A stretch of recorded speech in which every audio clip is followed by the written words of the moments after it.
할렐루야. 할렐루야. 예수 그리스도를 구주로 믿는 사람들에게 가장 큰 행복이 무엇이 있을까요? 그것은 하나님의 거룩한 성령께서 우리 안에 늘 거하시면서 우리의 삶을 다스리는 것은 가장 큰 행복이 되는 줄로 믿습니다. 특별히 성령님은 보혜사 성령님이세요. 이 보혜사라는 말은 파라클레토스, 우리의 은혜의 삶을 도와주시는 분, 우리를 위로하시는 분, 우리를 보살피는 분으로 우리 안에 늘 거하시고 계십니다. 요한복음에 13장 15절로 18절 말씀이 있는데 우리 다 한번 읽을까요? 시작. 너희가 나를 사랑하면 나의 계명을 지키리라. 내가 아버지께 구하겠으니 그가 또 다른 보혜사를 너에게 주사 영원토록 너희와 함께 있게 하리니 그는 진리의 영이라. 세상은 능히 그를 받지 못하나니 이는 그를 보지도 못하고 알지도 못함이라. 그러나 너희는 그를 아나니 그는 너희와 함께 거하심이요 또 너희 속에 계시겠음이니라. 내가 너희를 그와 같이 버려주지 아니하고 너희에게로 오리라. 여기 성경 말씀에 보니까 하나님의 거룩한 성령님은 보혜사 성령님이신데 우리 안에, 우리 곁에 늘 우리와 함께 하시면서 동행하신 분이 바로 성령님이라고 그렇게 표현을 하고 있습니다. 그래서 우리 예수 믿는 사람들이 보통 사람들이 아니에요. 주의 거룩한 영과 늘 동행하면서 그의 위로를 받고 그의 도움을 받고 그의 보살피로 사는 것이 우리 성도의 삶이 되는 줄로 믿습니다.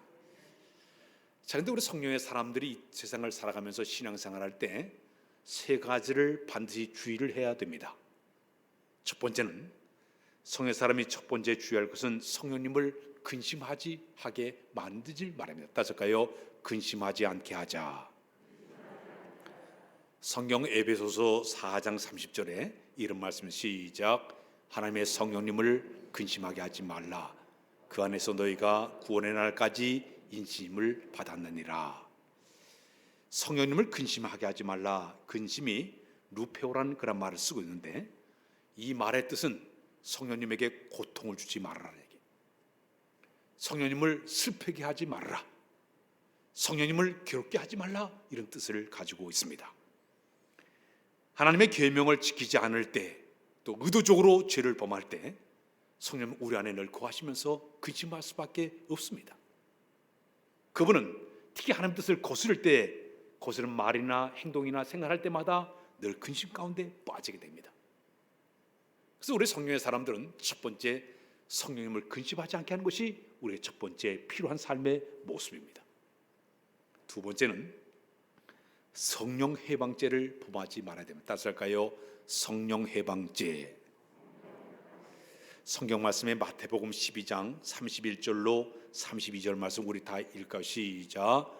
그러나 내가 너에게 이르노니 사람에 대한 모든 죄와 모독은 사심을 얻되 성령을 모독하는 것은 사심을 얻지 못하겠고 또 누구든지 말로 인자를 거역하면 사심을 얻되 누구든지 말로 성령을 거역하면 이 세상과 오는 세상에서도 사심을 얻지 못하리라.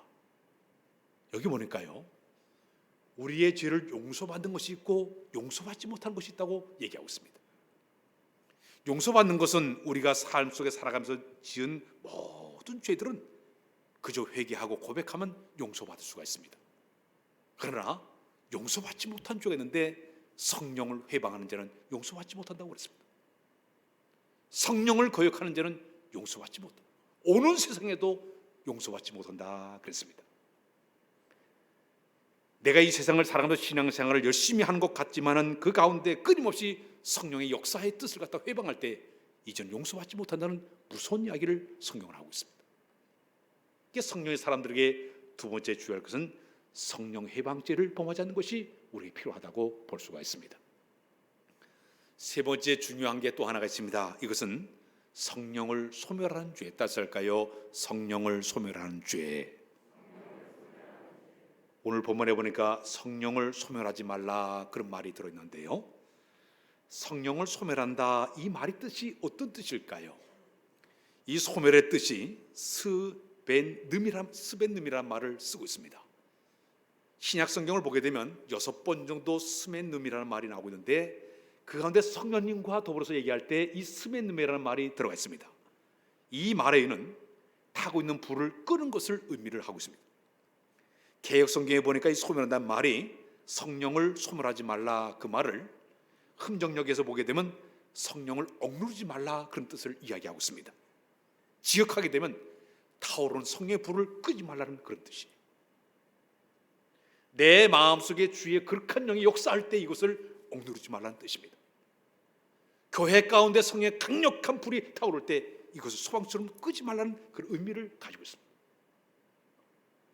성령의 열정과 의지와 감정을 식어지게 만드는 이것을 갖다 성령을 소멸죄라고 그렇게 이야기를 하고 있습니다. 옛날에는 우리나라가 못 살 때 전기가 들어오지 않았어요. 도시에는 전기 일찍 들어왔지만 시골 같은 경우는 전기가 일찍 들어오지 못하니까 등잔불을 켰어요. 등잔 안에 이렇게 석유를 담아가 심지를 심어서 이렇게 불을 밝게 되면 가끔 석유가 떨어지게 되면 불이 쓱 사라져가지고 불이 꺼져 버려요. 성령 소멸한다는 것은 뭐냐? 불이 거기 있는 석유가 떨어지게 되니까 불이 꺼진 것과 똑같은 그런 모습이에요. 내 안에 계신 성령님을 갖다가 뜨겁게 감동하실 때 그 뜻을 고의적으로 무시하고 불순종하는 이 모습을 갖다가 성령 소멸한다는 의미를 가지고 있습니다. 이스라엘의 초대 왕이 사울 왕이었습니다. 그가 왕이 되기 전은 성령에 감동된 사람이었습니다. 사무엘상 10장 10절에 보게 되면 하나님의 신이 사울에게 크게 임하심으로 그가 그들 중에서 예언을 했다고 했습니다. 예언할 정도로 그는 성령의 감동을 받던 사람이었습니다. 겉모습이 남이 부러워할 정도로 아주 준수하고 용모가 아주 순전하고 겸손했던 사람이었습니다. 이 사람은 아주 효성이 지극했습니다. 아버지가 나귀를 잃어버리니까 그 나귀를 찾기 위해서 열심히 먼 걸 뛰어다니면서 나귀를 찾기도 노력했던 효성이 지극했던 이런 사울 왕이었습니다. 사람들이 그를 왕으로 뽑았습니다. 그때 그는 왕이 사형할 정도로 겸손했던 그런 사람이었습니다. 결국 그는 사람들 인정받아서 왕으로 올라가게 되었습니다. 자, 그런데 왕이 된 다음에 이 사람이 바뀌어지고 말았습니다. 왕이 되자마자 그는 하나님 앞에 커다랗게 세 가지의 죄를 범하기를 시작합니다. 첫 번째는 제사장만이 드릴 수 있는 제사를 자기가 함부로 제사를 드렸습니다. 사무엘 선지자의 하나님의 명령을 갖다가 명령했을 때 그 말씀을 가볍게 여기고 그 말씀을 거역해서 불순종하기 시작을 했습니다. 그의 마음속에 강한 교만함이 하게 되니까 하나님을 말씀을 가볍게 여기고 하나님 뜻을 자꾸 거역하는 그런 일을 반복하기를 시작을 했습니다. 마침내 그는 하나님이 가장 싫어하는 신접한 무당을 찾아가서 도움을 청할 정도로 완전히 신앙에 떠난 그런 모습으로 그가 살게 되었습니다. 그때 하나님께서 이 사울 왕을 세운 것을 후회하시게 되죠. 그 하나님 말씀을 불순종하고 버리게 되니까 우리 하나님께서 사울 왕을 버리십니다. 그 다음엔 더 놀라운 사실은 그 안에 그가 처음으로 왕으로 올라갈 때 기름 부어서 왕을 세워놨는데 그 성령님을 확 거두어 버리게 됩니다. 성령이 떠나게 되니까 그 빈 마음에 악한 영이 그의 마음을 지배하기 시작합니다. 그는 사단의 종노릇을 하면서 나라는 다 팽개쳐버리고 다윗왕을 죽이러 쫓아다니다가 끝내는 전쟁터에서 패하게 되고 중상을 입게 되고 칼에 엎드려서 자살해서 죽은 사람이 사울 왕이에요. 이 사람 비극이에요. 성령님이 떠난 소멸당한 사람의 비극적인 모습이 성경에 나와 있는 그런 모습입니다. 히브리서 6장 4절 6절에 그런 말씀이 있습니다. 우리 한번 읽어볼까요? 히브리서 6장 4절 시작.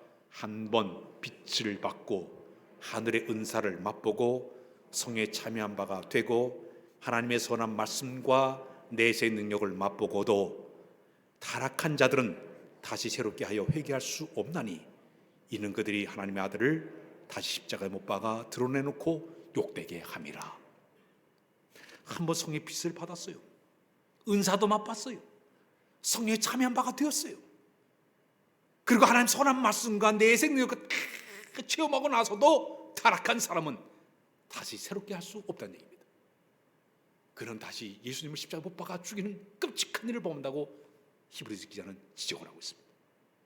이 성령 소멸죄가 이렇게 무서운 죄악에 빠지게 되는 겁니다. 이스라엘의 사사 가운데 삼손이라는 사사가 있었습니다.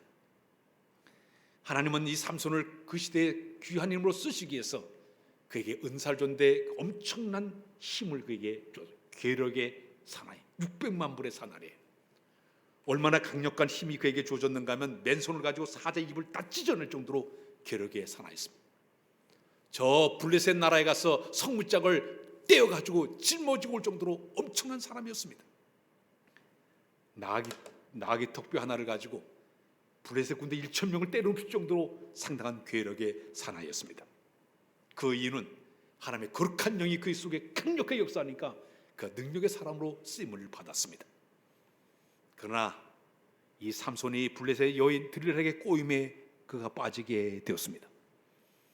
그는 나세린으로 살아야 되는데도 불구하고 그 여인과 사귀면서부터 서서히 나세린의 법을 어기기 시작합니다. 시체를 가까이 하고 독주를 가까이 하고 여자를 가까이 하고 마지막에는 이 머리털까지 싹 도려내면서 머리를 자를 순간 하나님께서 그에게서 성령님을 확 거두어버리고 말았습니다. 성령이 떠나자마자 그는 힘이 쭉 빠지고 말았습니다. 불의 사람들이 삼손을 끌어다가 어떻게 한지 아십니까? 두 눈을 뽑아버렸습니다. 그 다음에 이 삼손을 갖다가 옥에 가둬놓고 연자매들을 굴른 살이까지 떨어지게 만들었어요. 하나님의 사람이 비극적인 사람들에게 조롱거리가 되는 장난거리가 되는 사람으로 떨어지고 말았습니다. 성령의 사람은 귀하게 쓰임받을 때는 위대한 사람은 쓰임받았지만은 거룩한 영이 떠나버리니까 이렇게 불쌍한 사람, 비극적인 사람 떨어진 사람이 바로 삼손의 모습이었습니다. 사랑하는 여러분, 우리가 아무리 성령의 능력을 가지고 있다 하더라도 어느 날 갑자기 하나님께서 이 사람이 아니로구나 그러면 떠날 수밖에 없습니다. 조용하게 떠나십니다. 그 순간 우리는 하나님과의 관계가 끊어지게 되고 육적인 사람이 되어져서 하나님과 전혀 상관없는 사람으로 타락의 길을 건 것이 우리 신앙의 모습이라고 볼 수가 있습니다. 그럼 성령님은 어떠할 때 우리에게서 떠나게 될까요? 첫 번째는 우리 마음속에 쓴뿌리를 빨리 제거를 해야 됩니다. 따라서 할까요? 우리 마음에 쓴뿌리를 제거하자. 에베소서 4장 31절로 32절에 이런 말씀입니다. 우리 다 같이 시작. 너희는 모든 악독과 노함과 분냄과 떠드는 것과 비방하는 것을 모든 악의와 함께 버리고 서로 친절하게 하며 불쌍히 여기며 서로 용서하기를 하나님이 그리스도 안에서 너희를 용서하신 것 같이 하라. 우리 마음속 밑바닥 속에 잘못된 쓴뿌리가 있는 사람은요, 이거 무단히 싸움이 해야 됩니다.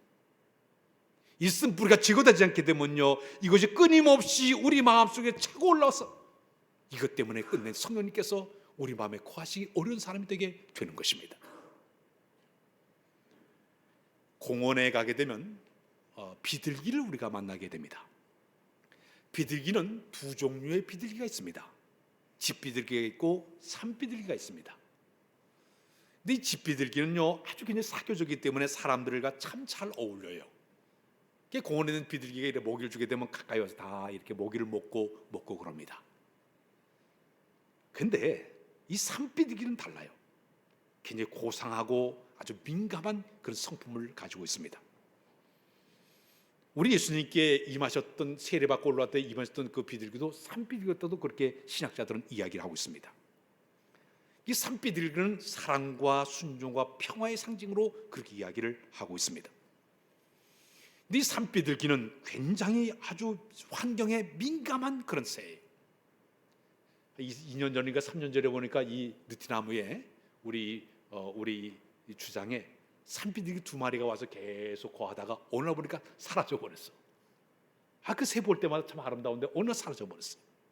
근데 이 새는 환경에 굉장히 민감하기 때문에 조금 자기에게 불편하게 되면 슬그머니 사라져 버려요. 그냥 조용하게 떠나버려요. 이게 성령님도 마찬가지예요. 우리 마음의 고집과 분노와 자기 방식 경험을 자꾸 앞세워서 성령을 거부하게 되면 그분은 조용하게 너 혼자 잘해보라 그러고 떠나버려요. 이분은 바로 성령님이세요. 우리 마음에 쓴뿌리인 악독, 우리 마음에 이 쓴뿌리가 제거되지 않게 되면요, 이것이 용서 퍽퍽 터오르게 되면 나도 모르는 가운데 성령님의 활동을 차단해야 되고 밀어내버리게 되면 성령님은 내가 필요 없는가 보다 조용하게 산분들이가 떠난 것처럼 떠나버리게 되는 것입니다. 영국의 목회의 황제였던 스펄전 목사님이 계십니다. 이 스펄전 목사님은 우리가 신앙생활하면서 성령님이 떠나는 이유를 6가지를 그분이 소개를 했습니다. 이러할 때 성령님이 떠난다. 첫 번째는 영적인 예민함이 부족하면 성령님이 떠난다 그랬습니다. 영적 감각이 떨어지게 되면 떠난다는 얘기죠. 우리 사람들은 감각이 미각, 후각, 뭐 여러 가지 청각 여러 가지 있는데 영적 감각이 떨어져 나가게 되면요, 성령님께서 떠날 수밖에 없다는 얘기입니다. 영적 감각을 잘 살려야만이 그분이 거하시게 되는데 이 영적 감각이 떨어지면 성령이 떠나게 된다 그랬습니다. 두 번째는 신실하지 못하면 성령이 떠난다 그랬습니다. 특히 성령님은 충성의 영이세요. 진실한, 성실하신 분이에요. 진실하지 못하고 거짓되게 되면요, 성령이 그 마음에 작동할 수가 없게 됩니다. 그분은 조용하게 떠난다고 그랬습니다. 은혜가 떨어지게 되면 떠난다고 그랬습니다. 은혜가 부족할 때마다 내 활동을 자꾸 제어하고 자꾸 이렇게 강압적으로 나를 무시하게 되니까 성령이 떠나버린다 그랬습니다. 네 번째는 교만하면 떠난다 그랬습니다. 우리의 영혼을 죽이는 치명적인 바이러스가 바로 교만이에요. 교만하면 성령께 떠나버린다고 이야기했습니다. 다섯 번째는 게을러지면 떠난다고 그랬습니다. 게으름과 나태함에 빠져 점점 하나님과 멀어지게 되면 성령님께서 떠날 수밖에 없는 것입니다. 마지막에는 개인 기도를 소홀히 하게 되면 떠날 수밖에 없다. 기도는 하나님과 나와의 연결된 하나의 그 줄이에요. 은혜의 통로예요. 생명의 줄이에요. 영적 생명을 살리는 기도가 끊어지게 되면요, 영적 감동과 감격이 떨어지니까 점점 성령님을 무시하게 되는 거예요. 그분을 의지하지 않게 되니까 성령님께 떠날 수밖에 없는 그런 상황이 된다고 이야기하고 있습니다. 여러분, 우리 마음속에 쓴뿌리를 빨리 제거해야만이 성령이 우리 가운데 늘 거하시고 우리의 삶을 다스려 줄 줄로 믿습니다. 두 번째는 죄에 대해서 반복적으로 범할 때마다 성령은 떠나게 됩니다. 특히 우리 마음은 고린도서 3장 16절에 보면 우리 마음은 하나님의 성전이라고 이야기하고 있습니다. 그분은 거룩한 영이세요, 성결의 영이세요. 근데 이 성령님께서 아주 죄를 미워하시고 그리고 죄를 싫어하시는 분인데 자꾸 내가 죄를 범하게 되고 반복적으로 하게 되면 그분이 우리 마음속에 거하시기 힘들어해요. 괴로워해요. 그러니까 떠날 수밖에 없는 겁니다. 우리가 죄를 짓게 되면요, 반드시 빨리빨리 필요한 게 회개지 않습니까? 지은 죄를 내가 회개하고 돌이키고 자꾸 그렇게 하게 되면 이 거룩한 영께서 자꾸 거하시게 되는데, 죄를 짓고 나서 계속 회개치 않게 되고 짓고 계속 남아지게 되니까 우리가 저 쓰레기통에 쓰레기를 보지 않게 되면요, 세균이 우글우글 되지 않습니까? 각종 병을 만들어지지 않습니까? 이 안에 죄의 모든 습성과 모든 죄악이 찌꺼기처럼 계속 남아지게 되니까 이 속에 더러운 죄의 성품들이 계속 드러나게 되는 거예요. 이러다 보니까 죄를 또다시 짓고 또다시 짓고 이러다 보니까 완전히 성령님과 반대되는 그런 삶을 살게 된다는 이야기입니다. 지금 세상에 바이러스가 한 5천 가지 바이러스가, 세균들이 이렇게 움직이고 있다고 합니다.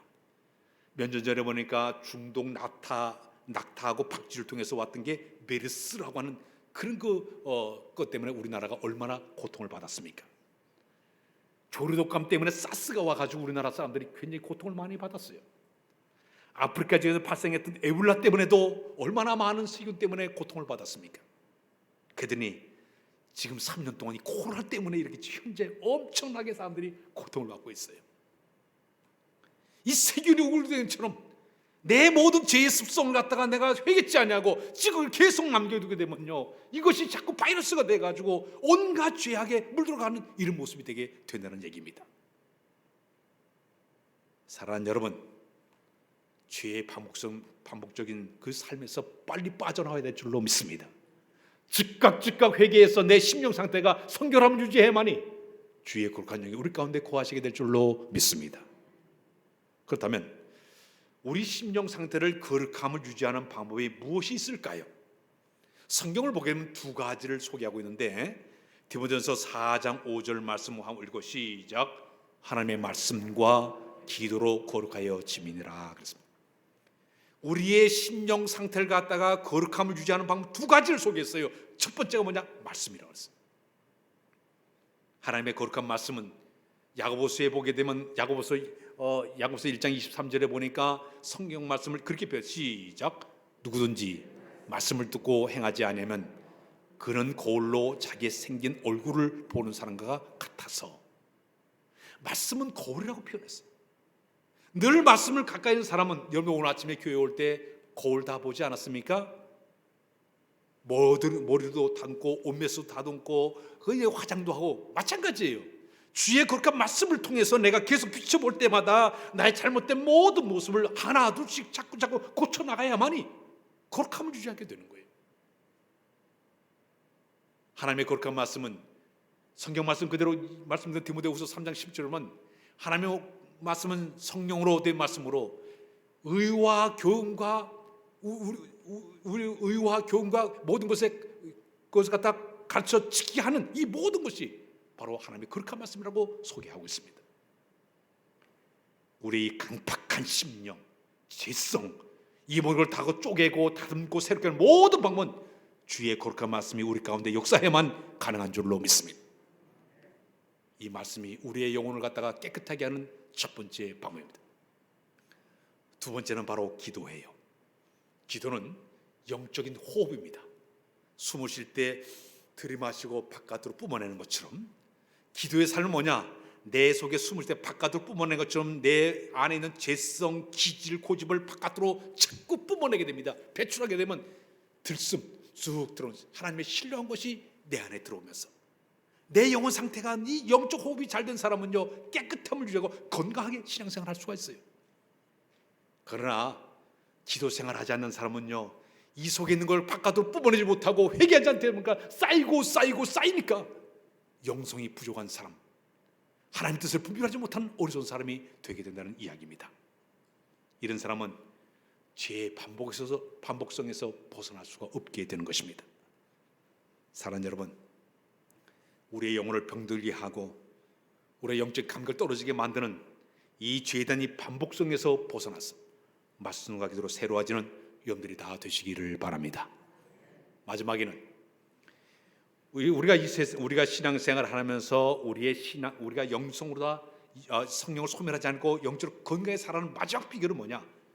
활발하게 은사를 발휘해야 됩니다. 따라서 할까요? 활발하게 은사를 발휘하자. 은사는 재능이에요. 이 재능은 하나님께서 우리에게 주실 때 두 가지 목적을 가지고 우리에게 은사를 선물로 주셨습니다. 첫 번째는 자기 신앙의 유익함을 위해서 우리에게 은사를 선물로 주셨고요. 두 번째, 그리스도의 몸된 교회를 세워가기 위해서 은사를 우리에게 선물로 주었어요. 이 은사가 아주 폼제로 준 게 아니라 그 은사를 잘 발휘하게 되면 하나님께서 항상 은혜를 줄 때 은사를 통해서 은혜를 주시고 축복도 은사를 통해서 축복을 주셔요. 교회 역사 가운데 은사를 잘 발휘해서 정말 진실로 잘 섬겼던 사람들은 다 복을 받았어요. 은혜의 삶을 현재 살고 있어요. 근데 이 은사를 하나님이 우리에게 주셨으면 어떻게 되냐? 은사를 열심히 발휘를 해야 돼요. 나에게 준 은사를 가지고 최선을 다해서 내가 어떤 위치에서 어느 자리에서 어느 직분에서 최선을 다해서 깜냥껏 주님 앞에 헌신해 보십시오. 은사를 발휘하는 그 사람은 반드시 하나님께서 그의 놀라운 축복을 허락해 줄 줄로 믿습니다. 마태복음 25장에 보게 되면 달란트 비유가 나오고 있습니다. 달란트는 영어로 탤런트예요. 재능이에요. 어떤 사람은 5달란트, 한 사람은 2달란트, 한 사람은 1달란트를 주었어요. 5달란트, 2달란트 간 사람은요 부지런히 주인이 있건 없건 열심히 자기 일에서 최선을 다해서 배를 남겼습니다. 그때 주인은 와서 칭찬하지 않습니까? 뭐로 칭찬하지 않습니까? 착하고 충성된 종아, 내가 저건데 충성하시니 내가 너에게 더 큰 일을 맡기리라 칭찬을 받았어요. 근데 이 1달란트 간 사람이 문제덩어리예요. 그 은사를 갖다 제가 땅에다 묻고 밴들밴들 놀았습니다. 주인이 갑자기 회개하자 그랬더니요, 그 땅에 물 그대로 내놓았어요. 그때 이 주인이 뭐랬으면, 이 악하고 게으른 종아, 내가 적은 일에 불이었으니 내가 큰 일에 불이하리라. 달란트를 확 뺏어가지고 다른 사람에게 줘버리고 말았습니다. 주님의 거룩한 교회 안에서 여러분들 각자 위치의 모든 직분은요, 은사를 통해서 직분을 감당해 주신 선물이에요. 땅에다 묻고 빈들빈들 놀게 되면 어떻게 되겠습니까? 악하고 게으른 종이라고 책망을 줄 수밖에 없을 거예요. 그러나 나에게 주신 하나님의 은사를 마음껏 최선을 다해서 주 앞에 헌신하고 봉사하고 충성하다 보면 하나님께서 그 은사를 영광을 홀로 받으시고 늘 성령이 충만하게 만드시고 은혜의 삶을 살아가도록 우리의 삶을 인도해 줄 줄로 믿습니다. 교회 안에서 가만히 보면 봉사 열심히 하는 사람들, 충성 열심히 하는 사람, 섬김을 열심히 하는 사람들이 원래 시험에 잘 들게 되어 있어요. 왜 그런지 아십니까? 사탄은 우리 교회를 바라볼 때 제일 열심을 내는 사람을 못하게 만들어요. 그래 교회가 부흥하지 않으니까. 그래서 이 열심을 내는 사람이 시험 들게 돼 있어요. 근데 열심을 내지 않는 사람은 사탄이 그냥 저 사람 그냥 내도 되니까 아예 제껴놨어. 근데 열심을 내는 사람, 헌신한 사람이 사탄 딱 표적이 됩니다. 근데 보면 쉽게 시험에 들어요. 쉽게 낙심과 절망에 빠지게끔 만들어서 헌신하지 못하게 만든 것이 사탄의 전술 속에 들어가 있습니다. 원래 교회는요, 저 사람 나에게 시기하고 질투한다? 여기도 다 어떤 사단의 배후의 조종기가 그 속에 들어가 있습니다. 어떤 사람이 열심히 교회 생활하다가 시험에 들어가지고 교회를 떠났습니다. 아예 교회를 안 다녔어요. 옛날 친구 만나가지고 이리저리 놀다 보니까 술을 마시면서 방탕한 삶을 살기 시작했습니다. 그 다음에 자기 마음속에 이제 나는 교회 떠났어. 술을 마음껏 마시면서 신나게 타락의 길을 걷기 시작했습니다. 어느 날 술집에 들어가서 그가 술을 마시게 되었습니다. 이렇게 술잔을 기울는데 갑자기 그 술집 주인이 쫓아나오더니 혹시 여러분들 가운데 교회 다니는 사람이 있어요? 그러더는 거예요. 그래서 깜짝 놀라서 이렇게 쳐다보니까 우리 집에 무당이 와가지고 구설하는데 여기 손님 가운데 예수 믿는 사람이 있어가지고 이게 대가하는 일이 되는 거예요. 그 순간 이 사람이 딱 깨달았습니다. 하나님께 나를 버리지 않았구나. 내가 예수 믿는 걸 이제 주님께 나를 버리지 않았구나. 그 순간 숫자를 딱 버려두고 쫓아나왔어요. 눈물로 회개하고 다시 하나님께 돌아왔다는 이야기가 있습니다. 성령의 사람은 하나님께서 그를 버리지 않도록 인도해 줄 줄로 믿습니다. 사랑하는 여러분, 우리 하나님께 맡긴 여러 가지 은사가 있으면 최선을 다해서 내 위치에서 내 직분 속에서 마음껏 발휘할 때마다 주의 거룩한 영이 우리가 활발하게 역사의 역사를 거듭하게 될 줄로 믿습니다. 하나님은 여기서 그것을 맺습니다. 18세기 초에 저 영국에 아주 신앙적으로 아주 어두웠던 아무레 때가 있었습니다. 왜냐하면 그 당시 합리주의 물결이 일어나면서부터 불신앙적인 도전 앞에 교회가 무기력하게 무너지고 말았습니다. 신학자들이 성경의 권위를 외면해버리고 영적인 활력이 다 떨어지고 말았습니다. 설교자들이 복음의 절대성을 잃어버리게 되니까 복음보다는 자꾸 세상에 그냥 이렇게 따라가는 그런 설교를 하는 일이 벌어지게 되었습니다. 더욱이 세속적인 철학이 범람하면서부터 교회 영적 권위가 다 떨어지고 말았습니다. 거기다가 구교와 신교가 서로 싸우면서 갈등이 심화된 그런 시대였습니다. 그런데도 이상하게 영국 나라가 산업혁명 때문에 굉장히 물질적으로 굉장히 풍요롭다 보니까 그 당시에 많은 사람이 도덕적으로 타락이 되기 시작했습니다.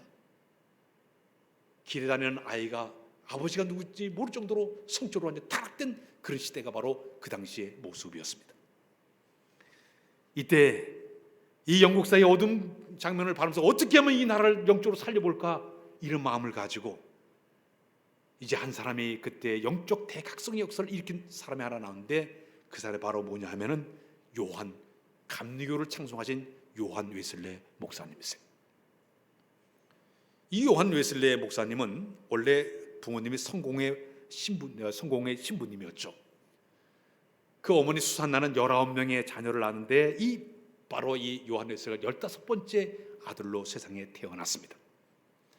그는 영적으로 도덕적으로 타락한 이 영국 사회를 살려내기 위해서 자기 동생 찰스와 함께 홀리 클럽, 그는 거룩한 모임체를 구성을 했습니다.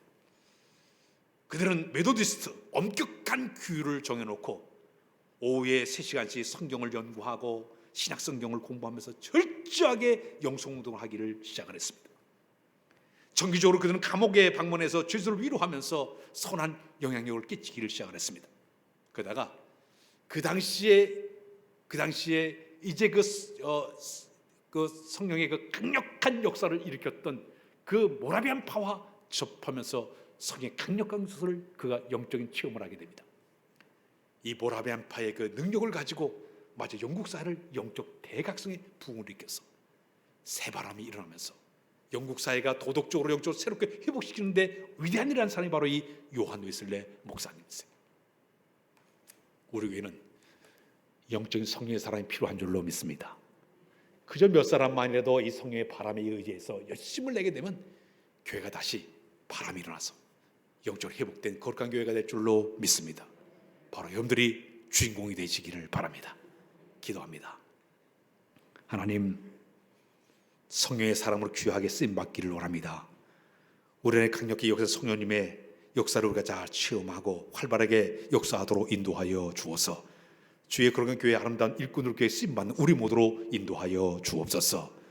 성령 회방죄를 범하지 않도록 도와주시고 성령을 근심하지 않는 죄를 범하지 않도록 도와주시며 특히 성령 소유죄에 빠지지 않게끔 우리를 강한 발을 붙잡아 인도하여 주옵소서. 예수 그리스도의 이름으로 기도하옵나이다. 아멘.